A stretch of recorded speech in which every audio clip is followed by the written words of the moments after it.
All right. Good noon, everybody. Welcome back to God Was Here, our study of the life of Christ. Last week we talked about the temptation of Christ, and we mentioned how the three gospel accounts of Matthew, Mark, and Luke all talk about how he is able to deal with these temptations directly from Satan, and he does it in such a way that is replicable, whether or not he is answering from Bible based upon some sort of divine inspiration, something we don't fully really understand, versus his own studies within the human part of him. It doesn't really matter because we can through the human part of him. And so one of the things we're learning from Jesus on that last bit is Jesus is absolutely somebody who can be imitated in a meaningful way. Obviously, he can't be imitated exactly. There are some elements of Jesus where you can't be God, obviously. But there are some of them which can be imitated in a meaningful way. So that's something we got to see from Jesus last time. That was really cool. That's also where we're first starting to really see Jesus in his how different he is from absolutely everybody else who has ever lived. In this next one, we're going to talk a little bit about the apostles of Christ. The gospel accounts are going to start talking about Jesus calling them. Now, this is also where we're going to get to a little bit of jumpiness and guesswork. Of course, there are four separate gospel accounts of who Jesus was. We're really only focusing on three, Matthew, Mark, and Luke, for this study. But they give a little bit of differences. None of them are necessarily meant to be 100% chronological. You know, you're not supposed to necessarily think if this happens, what happens next is this. And there are a couple of times where I pretty strongly guess that it's not chronological, and I think the calling of the disciples is probably one of those places. So we have to do a little bit of guesswork of exactly when this happens and all of that.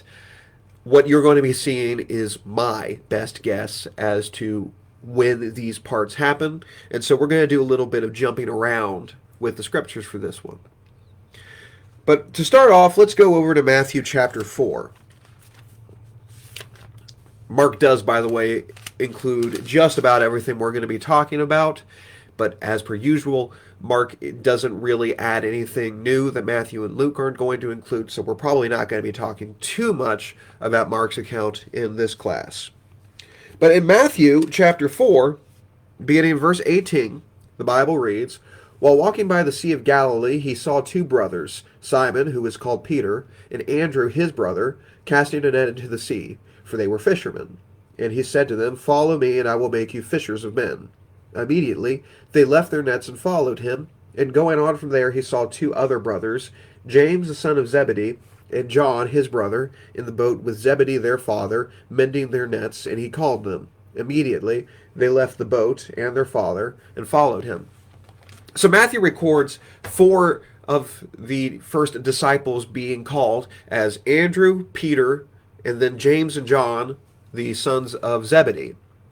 Now, of these four, three of them are going to be extremely important in the story of Christ, and the other one's also pretty important, but not as prominent as the others. The one who gets a little bit left behind is Andrew. Peter, James, and John are extremely important. As far as we can tell, in fact, those are the best friends that Christ has within his lifetime. So among the apostles, those are kind of the top three. Once again, there's no ranking or anything like that. In fact, Jesus once rebukes the apostles for trying to make ranking amongst themselves. But those seem to be the three that are closest to Jesus. A lot of the narrative of the rest of the New Testament is going to be about those three guys. Specifically, Peter and John more than James, probably just because James is going to die, spoiler alert, very early on the story of Christianity. In fact, he's the first of the apostles to be martyred. But we're being introduced to some very important apostles here. Now here, they're only called disciples, and that's probably what's accurate to call them at this point. Later on, you see the term apostles being introduced, never really strictly defined for us, but honestly, their role doesn't seem to be as important at this point while Jesus is still in his ministry than it will be later after the death and resurrection and ascension of Christ, where it really seems to be more of an office of power within the church. Whereas right now, the term apostle, really the only distinguishing factor seems to be that there is some amount of trust, right? Judas would later be made the treasurer. So there's some trust that comes with being an apostle.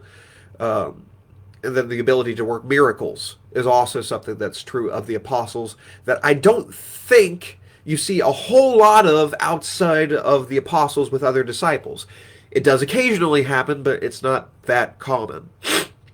So the apostles are sort of high ranking at this point. Now, you might be thinking this is a little bit different than what you have seen before when it comes to the first disciples. Specifically, when you look over to John's account, the calling of the first disciples looks a little bit different, because when you look at what Matthew says, it makes it look like it's just, hey, I see a boat out there. Peter and Andrew happen to be on that boat. He calls out to that boat, come follow me, and they do so immediately. And then he goes over to another boat where James and John are, and I call out to them, and they come follow him immediately. But when you look over at John, it says that Andrew was actually a disciple of John the Baptist. Remember, in our timeline here, we're very soon after that Jesus was baptized by John the Baptist, and you have that big dramatic scene where the Holy Spirit descends upon him like a dove, and you hear the Father saying, "This is my beloved Son in whom I am well pleased." You have all of that going on, and John actually sends a couple of his disciples to start following Jesus, and it says two of them, but only one is named, and that is Andrew. And then later in John's account, Andrew introduces Peter, who at this time is called Simon, by the way. He introduces Simon to Jesus, and that's how it happens. This is not a contradiction between accounts. The answer to how this all works to me is fairly simple. Because remember, in our timeline, it is not as though Jesus is going straight to calling disciples into his ministry right after he's baptized. You still have a little bit of a period in between. He's baptized, and then he's got time in the wilderness, right? 40 days in the wilderness with that temptation. And then with Matthew's account, there's even a little bit more time where he is in his ministry. He's performing miracles, the Bible tells us, without necessarily having disciples yet. So there's a period of time. So this is what I imagine it looked like. Andrew is spending time away from being a fisherman, which is his family's business. And he has become a disciple of John the Baptist. John says to Andrew and some other guy, you need to start following Jesus. They do, but then Jesus goes off by himself. And so they figure, all right, well, I guess we just wait for him to have us follow him again. So they go back to what they know. They start fishing. And then later, Jesus seeks out and finds Andrew, calls Andrew, and at the same time, this is Peter's introduction to Jesus, and he also begins to follow Jesus. And you'll see this a little bit more when you look to Luke's account, because Luke gives us different details. Once again, not contradictory details, supplementary details to what Matthew tells us. So let's look what Luke says over in Luke chapter 5.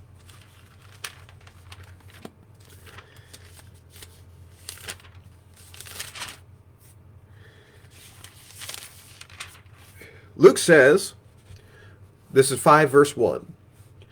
On one occasion, while the crowd was pressing him on to hear the word of God, he was standing by the lake of Gennesaret. And he saw two boats by the lake, but the fishermen had gone out of them and were washing their nets. Getting into one of the boats, which was Simon's, he asked them to put out a little from the land. And he sat down and taught the people from the boat.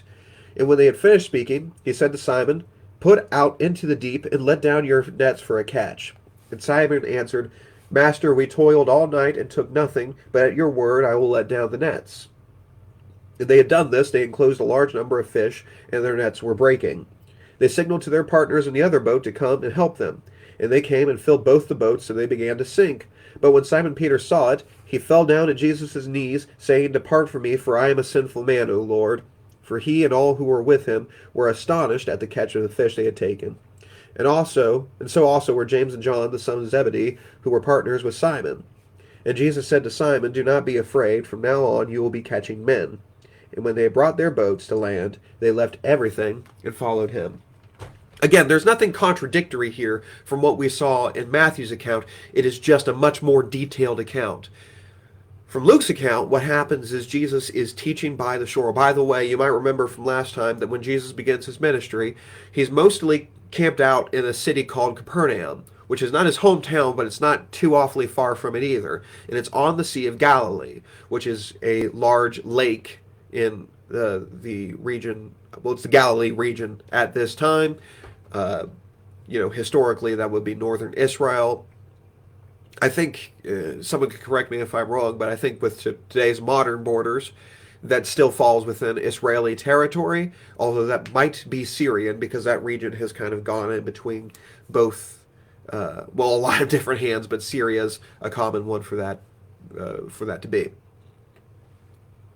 Anyway, he's teaching. Likely because he's already doing miracles. We don't have a lot of specific miracles he's done yet. I think Matthew mentioned that he was casting out demons, but I don't know how many more specific miracles we've had yet for people to see. But because of that, people really want to know who this guy is, and so he's preaching to them. And he's got a problem where there's so many people so interested, he can't get a little bit of space between him and the crowd. Of course, you need a little bit of space just to be able to preach to somebody, right? You got to be able to get up to a higher spot so everybody can see you, but if you're getting too close, only the people right in front of you can actually hear you speak. So he asks help from Peter, and guess who? Andrew. I don't think this was coincidence. Hey, that's one of my disciples. There's Andrew. I'll go have him help me out. We're going to get into their fishing boat. They're going to row out a few yards, sounds like, and he preaches from there. When he is done, he then starts talking to Simon, and he is going to perform a miracle. How's the fishing been? I didn't catch anything all night. All right, you row out a little bit, and we're going to catch some fish. Throw it on the other side of the boat. Simon does, and they end up catching so much fish that the boat's beginning to sink. We got to call in our partners, who it looks like is probably James and John, the son of Zebedee. That's how they get involved with this. And then when they put some of the fish in that boat, it begins to sink a little bit as well. So much prosperity from this that you're almost in trouble. DJ Khaled suffering from success, right? DJ Simon Peter suffering from success. So anyway, they are making their way out.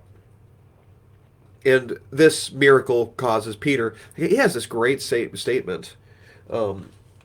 He says, did you catch what he said here? Because it's fascinating. He says,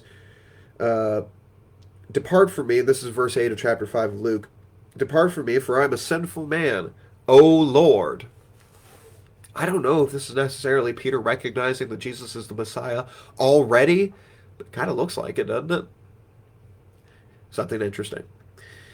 Anyway, these appear to be the first four called. Now, when we harmonize all the gospel accounts, it seems to me, and you can have a different opinion on this as well, but there's certainly no contradiction. It seems to me this is what happens. Andrew followed Jesus for a little time by command of John. When Jesus went away, Andrew went back to his work. Jesus comes back. He retrieves Andrew, and also he happens to catch Simon, his older brother, and then James and John, the business partners of his older brother, all at the same time. It appears that these are the first four of the apostles, once again, still called just disciples at this time.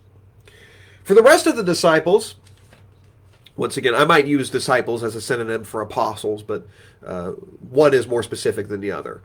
All squares are rectangles, not all rectangles are squares. Very similar thing here, right? All apostles are disciples. But let's go back over to Matthew's account. Now, all three accounts are going to have a specific account for one apostle in particular. That would be the apostle Matthew. So I figure we might as well go to Matthew's account for that. By the way, that's the same Matthew. The person who wrote the Gospel of Matthew is also this Matthew the apostle. I think it's probably worth diving in to Matthew's own account about how he became an apostle. And this can be found in Matthew chapter 9. I told you we're going to have some skips here. This might have happened a little bit later, but it seems to me likely that maybe they all happened at the same time, maybe not. Who knows? Matthew chapter 9, beginning in verse 9. As Jesus passed on from there, he saw a man called Matthew sitting at the tax booth, and he said to him, "Follow me." And he rose and followed him. And as Jesus reclined at the table in the house, behold, many tax collectors and sinners came and were reclining with Jesus and his disciples. And when the Pharisees saw this, they said to his disciples, "Why does your teacher eat with tax collectors and sinners?" But when he heard it, he said, Those who are well have no need of a physician, but those who are sick. Go and learn what this means. I desire mercy and not sacrifice, for I came not to call the righteous, but sinners. All right. The Apostle Matthew starts off in a different position than the first four apostles that we've seen. The first four apostles were probably lower middle class in that society, maybe even considered poor. I've heard people try to make the argument, since that they were small business owners, that they would have been fairly rich in that society. I don't believe that for a second. Seem to be on the poorer side, maybe not the most destitute, but on the poorer side. But respectable, coming from respectable Jewish families. Once again, they're from Galilee, which is, as far as the Jews were concerned at that time, Hicksville, but, fairly respectable. Matthew, on the other hand, no, not so much. We mentioned last time that in the Jewish mind at that time, one of the very worst things you could be is a tax collector. Right? The tax collectors are the ones who are working for the enemy. They are traitors to your people. We don't like tax collectors that much now, but you imagine back then. And they are spoken of in the same vein as thieves and prostitutes. It's not considered a good thing. So, Matthew and Mark and Luke, by the way, they all mention Matthew being called, and at the same time they talk about Jesus teaching and opposing the Pharisees. If you want to get a very quick description of the Pharisees, the word self-righteous certainly tends to fit them pretty well. And I don't think when Jesus said that because I'm eating with the prostitutes and the tax collectors, it's because the physician helps those who are sick, I don't think he's confirming that there isn't some serious soul sickness in the hearts of the Pharisees. But he is defending what he is doing. He shows that there is room for repentance. By the way, something else that's different. A tax collector in our society is not usually inherently a sinner, but that's quite often the case for tax collectors in Jesus' day. I imagine this was pretty emotional for Matthew to write down. He sees himself as a redeemed sinner, and somebody like that can become an apostle, and one of the more important apostles as well. A lot to learn from Matthew.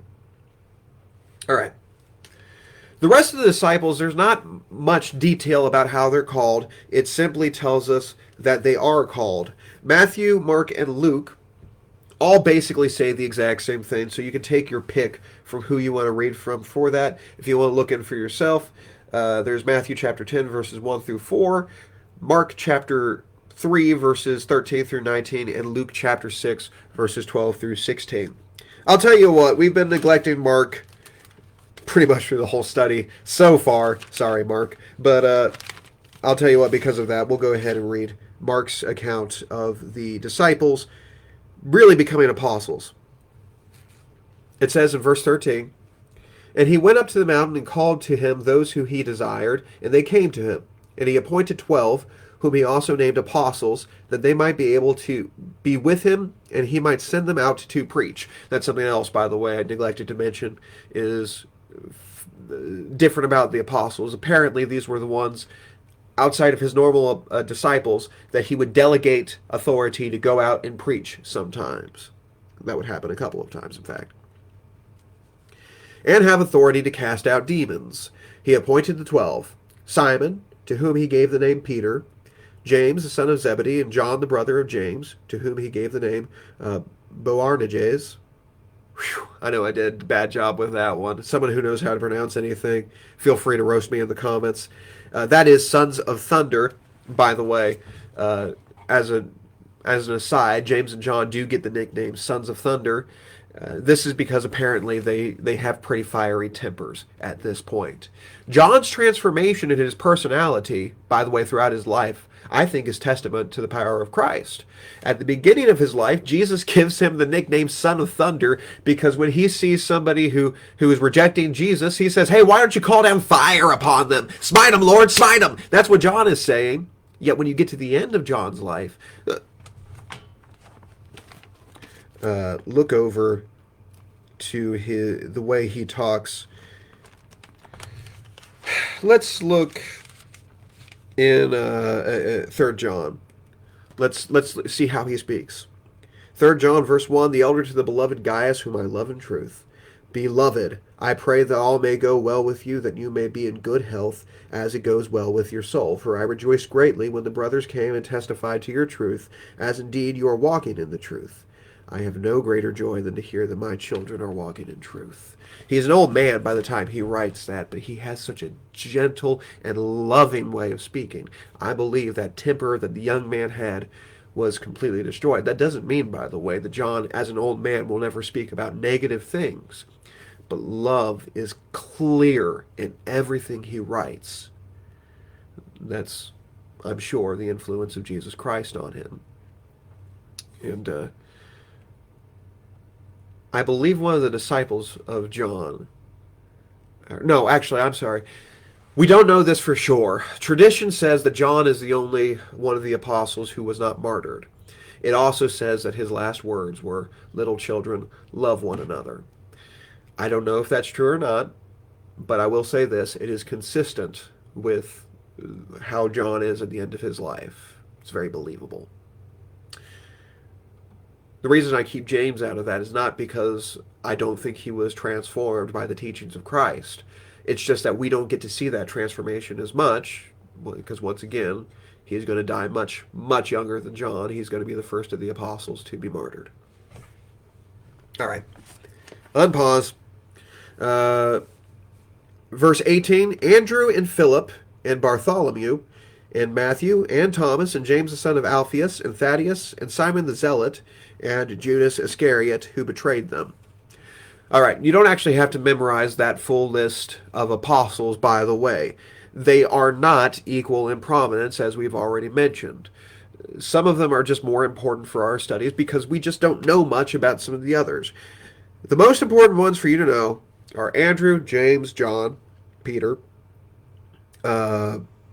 Matthew, Thomas, Judas, and then maybe James the son of Alphaeus. Other than that, the rest of them we don't know a ton about. Bartholomew, we get a little bit about, but Thaddeus we get a little bit about, but they don't show up quite as much. Philip we get some about, but honestly, he's probably not even the most important guy named Philip for our purposes, what we read about in the Bible, right? Philip the evangelist, who shows up in the book of Acts, who is not the apostle Philip, he is honestly a lot more influential on us. So it's not that they're not important, it's just that we don't have much recorded about those particular ones. The reason I say maybe with James the son of Alphaeus is that it's possible he was the one who wrote the book of James. That being said, that's probably not the case. It was probably James, the brother of Christ, who did that. So even then, maybe not all that important. So if I hesitate to use the word important. I really should use the word prominent because we just know more about some than others. But if you want to know the ones that are really good to keep in mind, that are going to play an important part in the story, Andrew, Peter, James, John, Matthew, Thomas, Judas. Those are the ones that are going to be crucial. I know I stopped counting them out for you. It was 7 altogether. All right. So, how much time do we got? 23. Yeah, I think that's probably a good place to stop. So, within this class, we have the introduction of the disciples and them being appointed as apostles. The way I have this writing out chronologically is that that Jesus gathered them together fairly quickly, all towards once, and then pretty soon appointed them as apostles. Though that very well might not have been the case. It could be that the gospel accounts are chronological here, in which case the 4, Andrew, James, John, and Peter, they were brought in as disciples very early on, and then later they were appointed as apostles, along with these others who had recently been recruited in as disciples. Next week, Lord willing, we'll get to talk about how he is rejected at Nazareth, and that will conclude the beginning section of the life of Christ. And after that, we'll get into a certain swing that the Synoptic Gospels have. There's a pattern you'll notice where they tend to talk about acts of Jesus, mostly focusing on miracles. So miracle, miracle, miracle, and then teaching, teaching, teaching. And actually, I think I might have done the exact opposite of what it is. Nope. Well, yeah. It will talk about the miracles of Christ, and then it will talk about some of the teachings of Christ. So that's what we have looking forward to. Next week, we'll talk a little bit about him being rejected at his hometown, and we might be able to get into some of the more specific accounts of his miracles. Until then, I hope you all have a wonderful week. Love you all. See you then.